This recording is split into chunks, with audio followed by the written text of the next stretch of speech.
Yo, what is up fam and friends? Throttle PHI here! So ito, mabilis na review lang to. For this episode, gagawa tayo ng very quick and very short review about cellphone holders. Currently, ang gamit natin is Motowolf Cellphone holder. Yan. Disclaimer lang, hindi ko rin sure if this Motowolf cellphone holder is legit. Kasi ang daming feedbacks about Motowolf cellphone holder na fake. That's what I have currently. So, binili ko lang siya somewhere here sa mga shops locally. And yun, I'm not sure what the difference is. But as far as I can remember, I think I bought this for around 350 pesos. And it's been with me for approximately about a year and a half siguro. I've been using it. Yeah, so konting feedback about this. Nagamit ko naman siya for a while. Secure naman. Hindi naman ako nahulugan ng phone. But it didn't last that long. So ito, ano na yan, niremedyohan ko na yan. Technically, na-loose thread na siya. So ginawan ko lang ng paraan. Hinanapan ko ng mahabang tornilyo. So, para mag-lock siya na maayos. Specifically, itong nasa right side. So, I think this one is fake. Itong Motowolf na cellphone holder na ito. Kasi, watching some YouTube videos and images, may mga comparison from original to the fake one. So, naka-ano lang siya dito sa bracket ko. Namumove mo naman siya left and right, up and down, so you can adjust it. Pero, over the course of time, while I'm using it, umaangat. So, kailangan mo lagi siyang higpitan. Kailangan mo laging i-check kung secure ba and nakalock. So, yun nga, nagagamit ko naman siya pero walang peace of mind. So, ano ba ang purpose ng cellphone holder na to? Mag-hold ng cellphone? Ay, so, i-hold niya yung cellphone mo. Or, ako ginagamit ko siya for Google Map. So, to go to places that I've never been to. Yan yung pinaka-purpose niya, kaya kailangan ko ng cellphone holder. And I'm sure karamihan sa ating mga riders rin, mga delivery partners, yan, may mga kanya-kanya ring cellphone holder na gamit kasi nga it's very useful, and need nila yan, di ba? To get orders and go to places na kailangan nilang pumunta.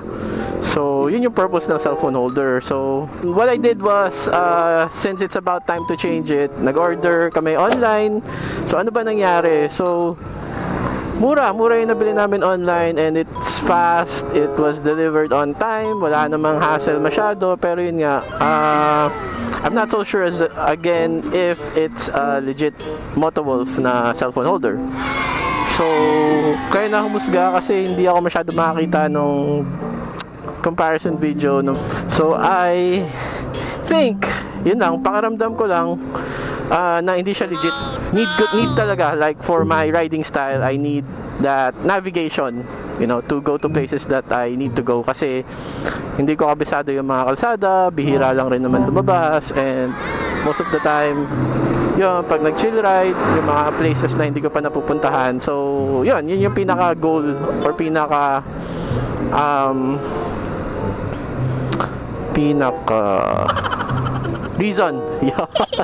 reason kung bakit ko siya binili. So ito yung nag-unbox kami and whatnot. Tapos hindi siya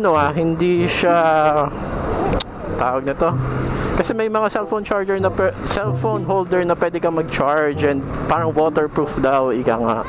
But hindi ko kasi trip yung parang may wire na nagdadangle while riding.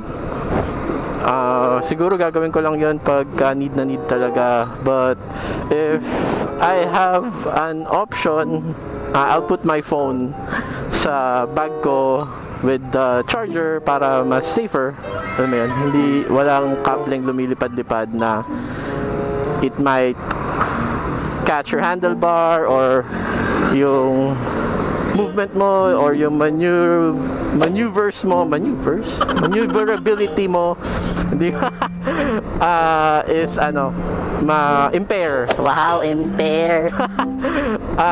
So, kung maghahadlang, di ba? Baka madisgrasya ka pa, like because of that cord. So, yun lang naman sa akin, yun ang feeling ko. But yeah, kanya-kanya, 'di ba? Kung talagang super expert ka na, kaya mong ilagan yung mga kable na yan, without a doubt, you know, by all means. Pero in my point of view, it's kind of reckless or dangerous nga lang siguro talaga. Yun, so that's a goal. So papakita ko sa inyo how it looks like, you know, from that to the one that I bought. Tapos konting test, you know, while riding it out.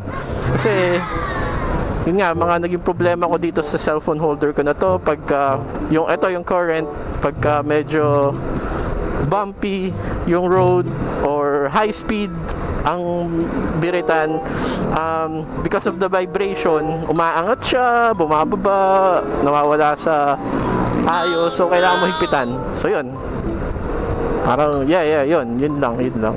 So yun, kabit natin, pakita ko sa inyo how it looks like, and provide tayo ng konting feedback kung ano ang tingin ko sa cellphone holder. Okay? So, I'll be back. Thanks, guys!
Service road na tayo.